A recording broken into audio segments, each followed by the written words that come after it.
Welcome to Sovereign Mamas, the podcast sanctuary for visionary women who are building lives, businesses, and legacies in alignment with their feminine power. I'm your host, Julia Jörg, intuitive business coach, mama of two, and systems strategist for solo-led entrepreneurs. Here, we honor both your sacred role as a mama and your wild vision as a changemaker. Expect soul-aligned strategy, raw storytelling, behind the scenes, and powerful conversations that support you in scaling your business without sacrifice. If you're done choosing between success and sovereignty, you're home. Let's begin.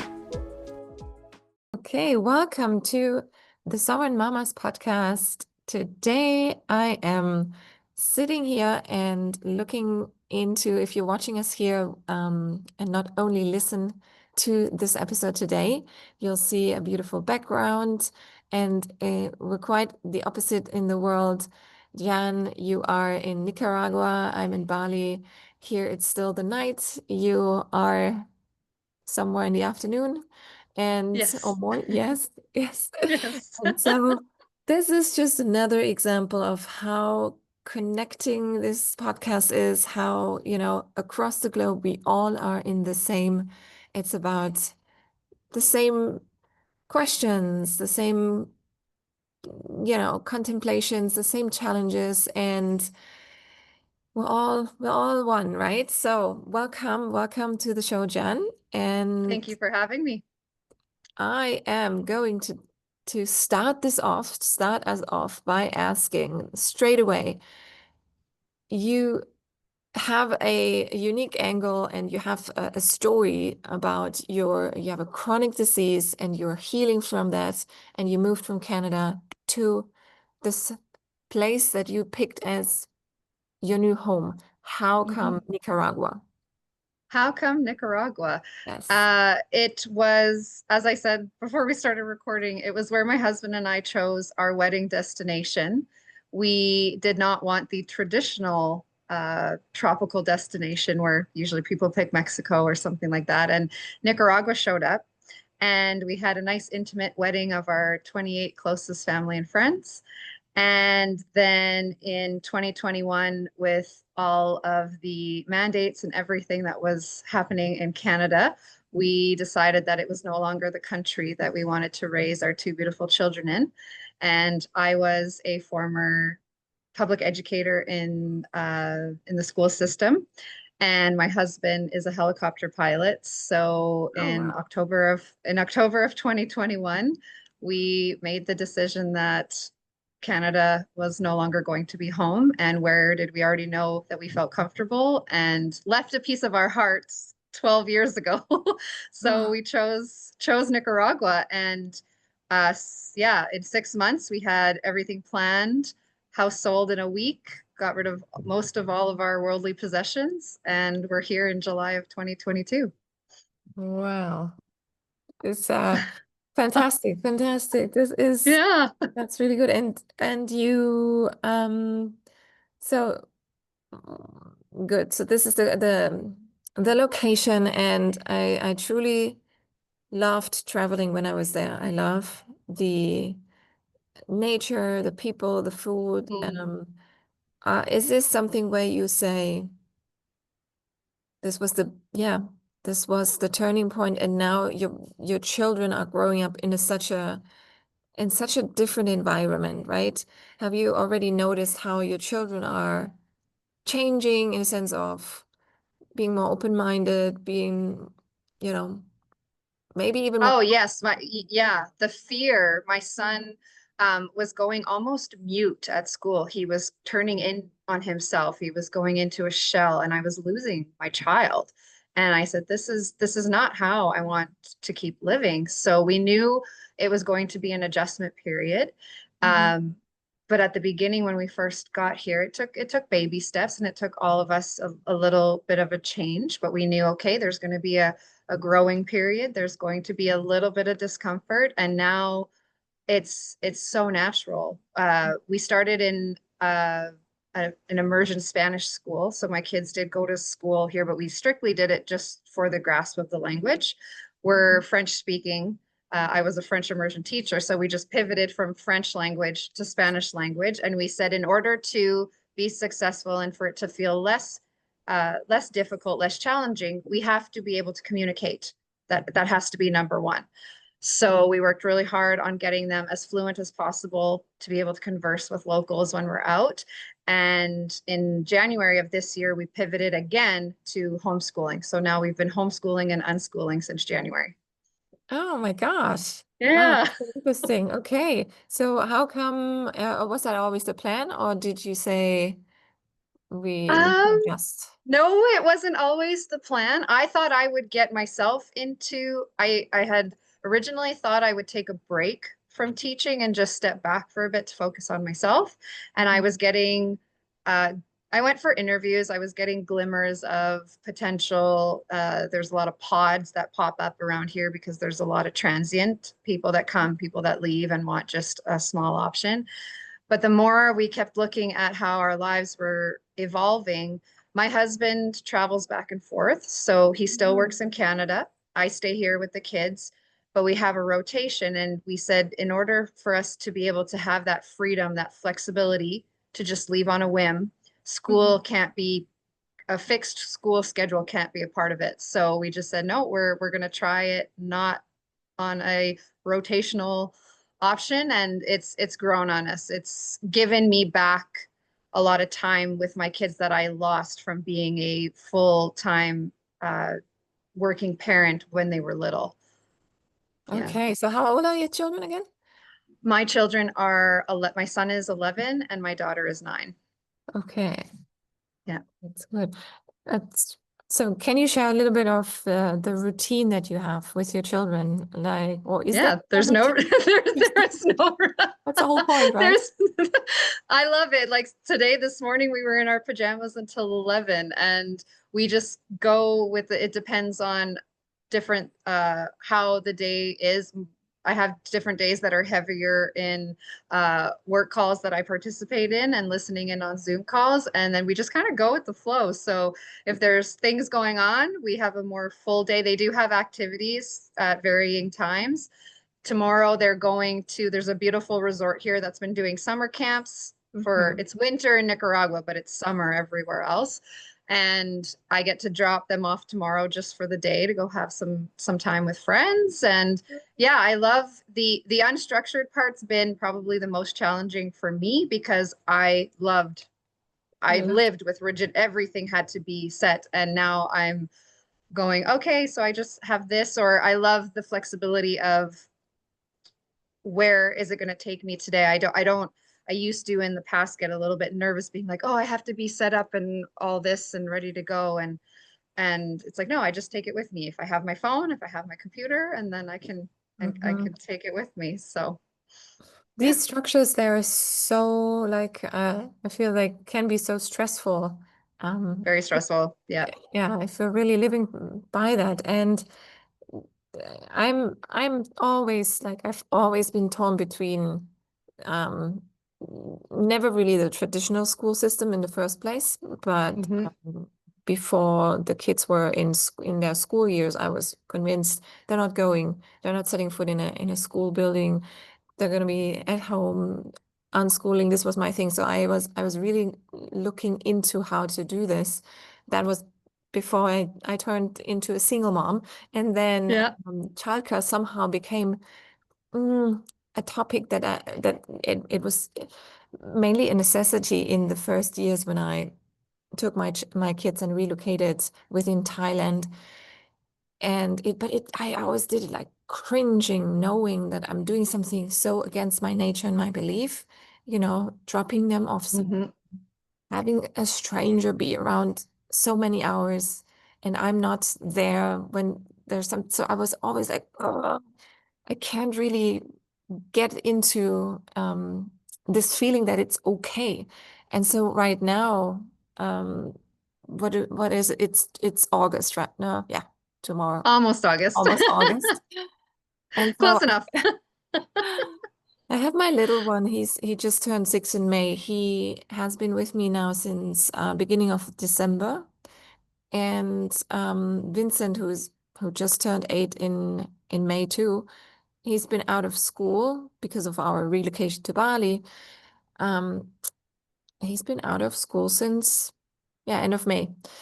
Wow. And, w- I'm not gonna lie, it is full on, right? You have two children who are obviously the center of their universe, and and yet still you have to make things happen, organize our lives and everything. But I enjoy it so much having them around. And like you say, I can absolutely relate to slow mornings where we do nothing but, be in our PJs, or have then, pool mornings, even though it's a Wednesday or Monday. It Yeah. doesn't Yeah. really matter, right? But then there's Yeah. always the side of me who feels, are they like being challenged enough, like with learning, and the side of me says, of course they are. They are looking at ants, how they're building their house, and this is like, Mhm. this. I don't know. How are you? I would love your take on the educational side of things, because we, like, you and I, we still come from this traditional. They have to be doing Yes. certain things, and it's so hard to let Yeah. go. Yeah. And I was full on in the trenches of it, right? Mhm. Continuing that was my profession. Especially, So yes. yeah, my language has changed completely. So words that used to be part of my lingo all the time. Oh, well, if they don't do this, they're going to need to catch up. They're going to be behind.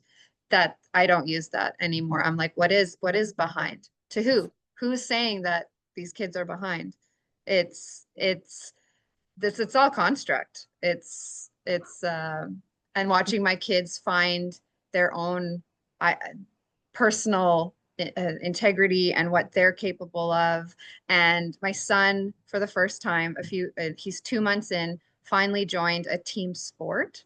Mhm. And he's my Lego kid. He's read some books that we have in our library 5, 6, 7 times. He's very methodical. He loves to think about things, but he finally found the courage to branch out.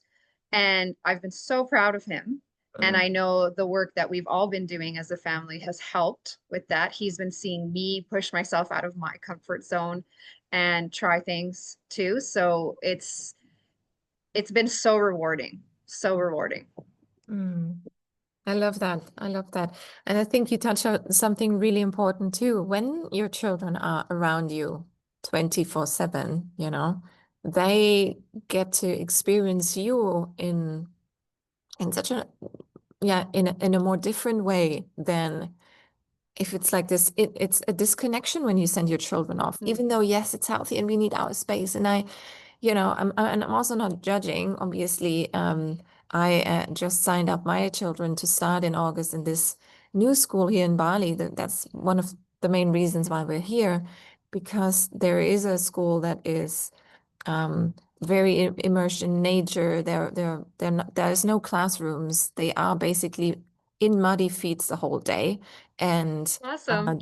project-based learning, and they're all mingled together, and they do stuff outside. And the place that they have is so big. You don't even see anything other. There's just like the jungle and the rice fields and everything. So I Amazing. totally am Wow. in love with this school, and I hope it's gonna work out for them and they love Yeah. it too.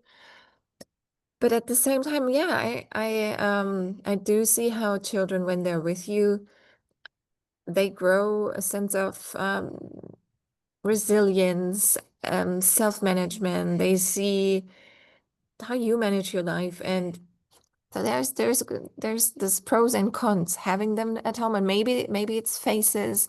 Are you How are you when you're feeling into this? Are you saying this is going to be it until they are like out of the house, or is this just a testing at the minute? Yeah, for now, there's no set Mm. direction with it. We're building a home here. So we're waiting for our home to be complete by the end of this year. And Oh, then, exciting. yeah, so and they've been able to be a part of that because Oh.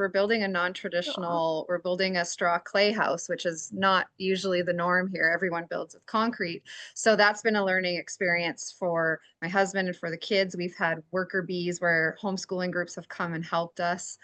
And once we're in there, we're finally going to feel settled because we've moved 9 times in 3 years. We're in our ninth Mm. rental, so it's felt a bit chaotic of not having a home base, and we also didn't have a plan we left Canada saying 5 years, which would take our son to early teen, because we knew teenagers, we've heard and witnessed from now our time here, that age group, it's a little slim. There's not a lot of people here with teenagers, and usually if people do leave, it's to find further or better education options again for their teenagers.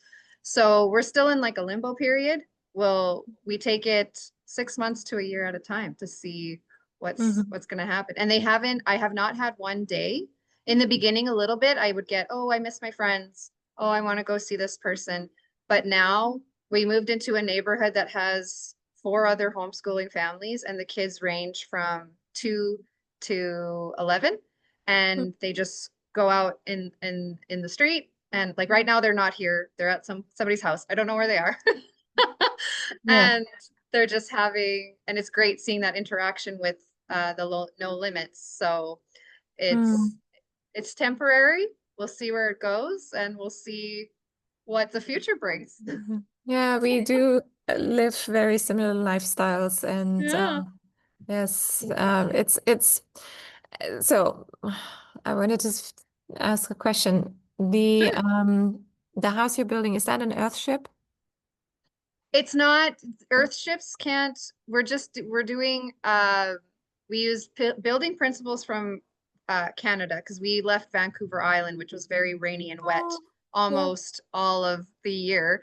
And we just pivoted to, okay, well, it's hot here most of the time. It's around 30 degrees Celsius almost every day. But then there is the rainy season and the dry season. So we took Canadian principles and just said, okay, if we tweak these a little bit, we can do the same thing and build it here. So it's not a full earth ship. It's going to be somewhat off grid when we're finished. We'll still have a few creature comforts, as we like to call them.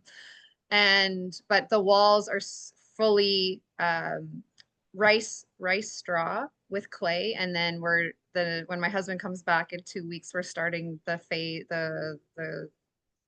sorry, my brain thinks in 3 languages, and sometimes I forget words. The final step for the sealant on it. We're putting the sealant on. So yeah, it's been a lot of hands-on. It's been really fun. Wow, that's so cool. That's so cool. Yeah, and I think once you're stepping outside, and then you have this alternative lifestyle, or whatever you want to call it. It's Yeah. just and suddenly it becomes normal, right? I'm sure you can relate to this when you say then you have 3, 4 families who are living the same life like you next to it, and it suddenly becomes so normal. And I think we moved. I can definitely beat those 9 times over the past few years. And You have me beat. Wow, I thought 9 was a lot. no, there was always something. There's always, Yeah. and then you move on and you find yeah, and it's so Yeah. normal. And then other people do the same. But if I talk to someone back home, or it's not home, but where I come from, Germany, Sure. where people just have my parents, my mom, um, she is now 75 this year, and she's been in this place where she was born her entire life. Yes, so the Wow. same village, same everything. And so when I say, yeah, the kids and I, we're moving here, we're doing this, we're like currently in a house, but only until 1st of September, that it's something that blows her mind still, even though this has been my lifestyle since 2011. But she Yeah. still says, when are you ever going to have a normal life? Well, she doesn't ask this question anymore. She dropped that one. But when are you ever going to stop moving around? And I was like, yeah, I don't know. Like, honestly, I don't know when it feels right. And I am also looking into building something here, here in Bali, and am like part of a project. There's going to be an eco village here, and things. And it's a side of me that Amazing. is longing for that permanent, like a home base type of thing. But at the same time, I always tell my children, we build something here, then we stay here, and then we might, check out stuff. Like, it's already so, Yeah. and they're like, Yeah. okay, yeah, cool. Okay. Like, yeah, let's go, mom. Oh, I like this house. Oh, can we go and check out another house? Like when it's time to move again, they're so excited. They're like, Can I choose my room? And it's just fun. Like I feel Yeah. when you make it fun for your children, it's always going to be fun until they maybe come into the teenage years and then you Yeah. have a different language. And I have no idea because I Yeah. have little ones. Yeah. No, we've removed the I when I was smaller, it seemed there seemed to be an attachment to, oh, the things and the stuff that were my possessions and where I was. And my parents made a huge transition. I was 19, but they moved from our hometown in northern Alberta in Canada to another city for my brother so that he could pursue a sports career in baseball. And my grandmother, who was still alive at the time, she said, "You live for your kids. They're the future. They're your legacy. So do what makes your heart sing, and you have to listen inside and listen to what it's telling you." And I never thought I was going to leave the province where I grew up in, but we ended up moving when my son was 14 months old to Vancouver Island, and it just kept starting from there. I was like, now we're in another country, so who knows what'll be next. Who knows? Who knows? The world is our oyster, right? Of course, of course. Amazing. Let's talk a Yeah. little bit about your healing journey. If you Yeah. want to share Yeah. what you've been experiencing and how you're handling the situation. Yeah, my healing journey. So I was diagnosed with Crohn's disease at the age of 15, Mhm. and uh, the doctor's first option was to cut out part of my intestinal tract and put me onto a colostomy bag. And my mom was my advocate for that, and she said no. So I went the route of numerous medications and ups and downs for all of my adult life. And when I met my husband in 2010, he was slowly trying to think of alternatives because the helicopter industry is not always consistent. It's very seasonal. So he wanted to pursue something that was his passion and also something that would help me. So he became a holistic nutritionist in the wintertime when work was slow and help. I was his guinea pig, as I like to call it, and I was his test subject. So we trial and errored a bunch of different options. And the goal was to get me feeling as good as I could and off medication. And in February of this year marks 10 years that I have not been on any medication at all. Wow. And yes, it was a lot of work, a lot of patience, a lot of Wow. not patient, not lot of uh from in 2015 was my last interaction with Western medicine and specialists, was when I almost died being given a biological drug that ended me in bed, and I was preparing for end of life. I was like, there is I am not going to survive this, was the thoughts and feelings in my head and in my body. And after that, we made the conscious decision to find everything, try everything. I've pretty much done it. I've biohacked. I've done numerous supplements. Um, Turns out my biggest culprit was my stress level. So when we I'm made the surprised. conscious surprise, right? Spending lots of time alone with my kids, and then going back to work. Just a lot of conflict shocks that would happen to my system and push me over the edge, and just not being able to regulate anything, and constantly I was in fight mode for 15 years. I would say 15 years I was in high nervous system. And then when we made the conscious decision to move to Nicaragua, I said, okay, this is going to be the ultimate. I want to see what completely altering my location, where I am, where I've grown up, to something completely different. Is it going to hinder me or is it going to improve me? And uh, within the first year, I did a lot. I detoxed a lot, emotionally, physically, everything came out within that first year. And um, the best one I would have to say is the sun. I didn't realize how depleted I was of vitamin D. Hmm. And what else? The food.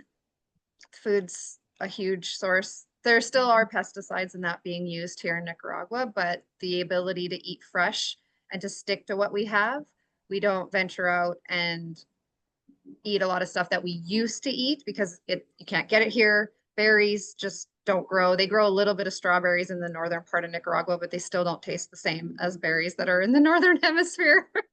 So we stick to certain ways of just really fresh food that we can gather, and we've made a great community here of people coming together and wanting the options of healthy options for meat, fruit, locally produced. Amazing. And the one other step that I did, which I attribute a lot of the healing, was I had cavitation surgery done, which a lot of people are not aware of what cavitation surgery is. So I traveled to Costa Rica and had my incisions opened where my wisdom teeth were removed. Yeah. And they were full of bacteria infection. They were never healed properly. I had them done when I was 21. And then I also had my tonsils removed, which are part of your lymphatic system. So I had terrible connections, no connections actually, I say, with my tonsils being removed, and I have been doing tremendous work over these last 3 years on improving my lymphatic system. Sweating, I didn't sweat in Canada. I perspired, which was, you get a little like, oh, your shirt's a little wet. Here, like dripping, learning. And we even saunaed. My husband's got Finnish descent, so he saunas a lot. And I was getting into saunas in Canada before we left. But here, to actually feel comfortable with the sweat coming out of your body, I never knew what that was. I didn't know and how important it was to get it out. So major shifts that way. And then in this last year, in January of 2025, I was introduced to another Canadian who lives in northern Nicaragua, who left because she was a former nurse, and she started an empowerment group. And in that group, I've been connected with a bunch of other amazing women and men. There are men in some of the groups, and have been finally delving into the mental health aspect. So doing frequencies, meditations. I never could meditate before. When you're in fight for so long and somatic releases, I just could never relax. I could never truly relax. And the work I've done since January, specifically since May, has been tremendous. I would sleep with clenched hands, and I didn't realize it, and wake up and feel so tight. And I was like, I don't have dinosaur hands anymore. I'm not fisting it when I'm sleeping at night. So yeah. And people think there's a lot of people like, oh, I just want the pill. I just want the, it has to be easy. It's not easy. It's not easy. I began this journey in 2001, and I'm still going. Still going, yeah. Still going. But I So love this story so much because it goes to show that, again, it's first of all a holistic approach, right? You didn't say, yes. I did this one thing and this, it's not. There's all the different parts of us and all the different elements, and if I may add one, the thriving part probably was your mindset too. Big time. Right? I want to change it. I don't sit down and wallow and want to die. I choose to live, but I want to live in a good way and heal myself. Wow. Yeah.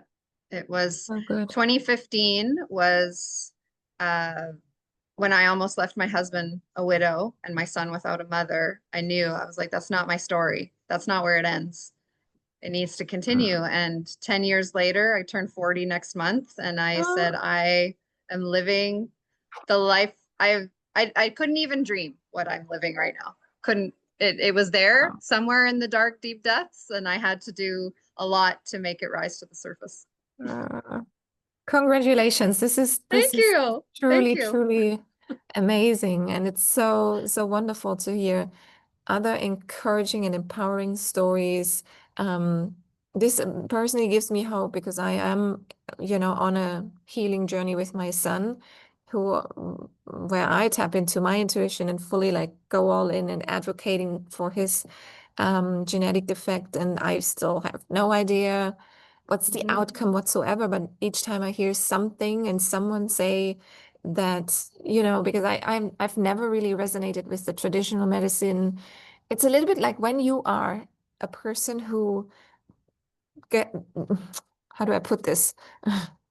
But there is a certain pattern in people who choose to not put their children into school, who choose alternative Yep. medicine as their pathway. So there is certain similarities here. So it makes me so happy to hear that, yes, there is success stories. And I know that. That's why I'm also going down that route. hmm Um, um, It's okay. It's okay to question. It's okay to oh question. yeah, 100%, always. And we've been taught a lot that it's not. That is, yeah. Just Oh, just do as I say. Just do as I say. No, I, there's another option. yeah. I have this one favorite story that already, that already showed when I think I was 5 or 6 years old.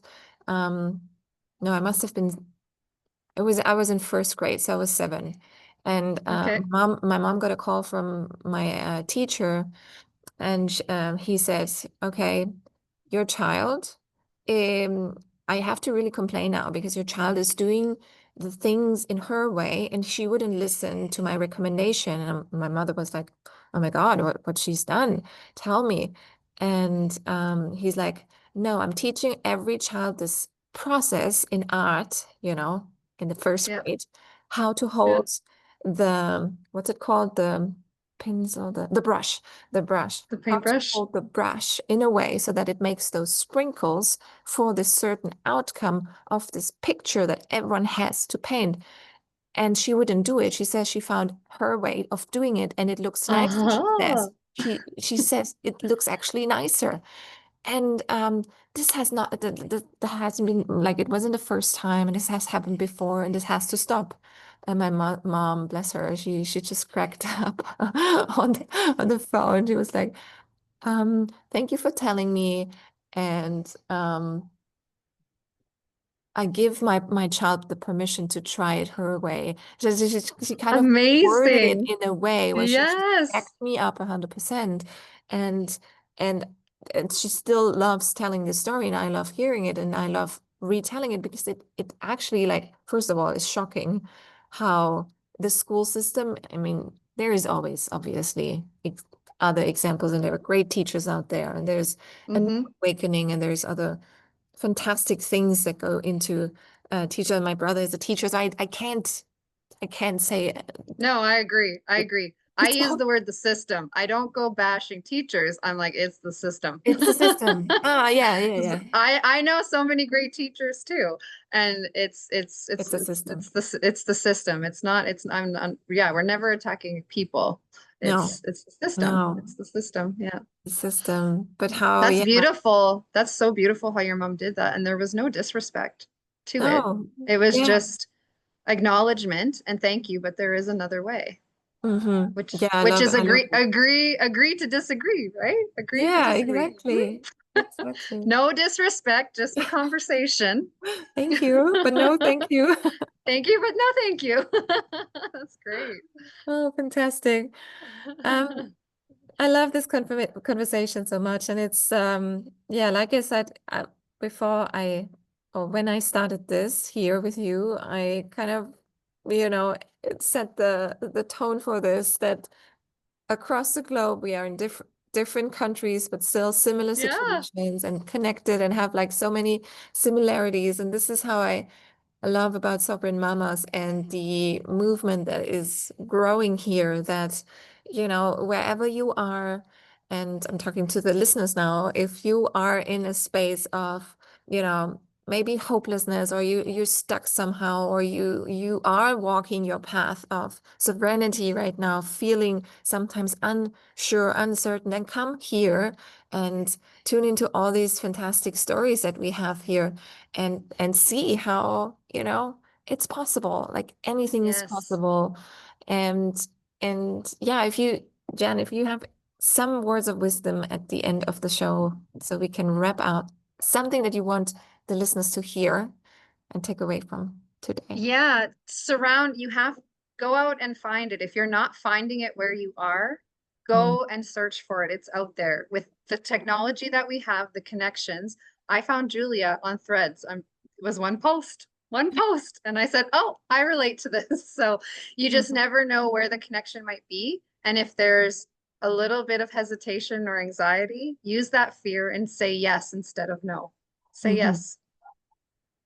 Perfect. That's so deep and Yeah. so true. And I love it. Yes. And who knows how, we might end up crossing paths in real life one day because, I'll come see you in Bali. yeah. Come. Fantastic. Awesome. Thank Yeah. you so This is much. great. This was Thank fun you. and inspiring. And I know a lot of people will take away their nuggets and get inspired, hopefully, too. So if you're listening to this episode and something landed really deeply in your heart, we always would love to hear. You can connect with us. I'll leave everything in the show notes so that you can connect with Jan. And yes, I would love to hear what you took away from this episode. And I can't wait to hear or see you in the next one. Thanks, Jan. Thank you.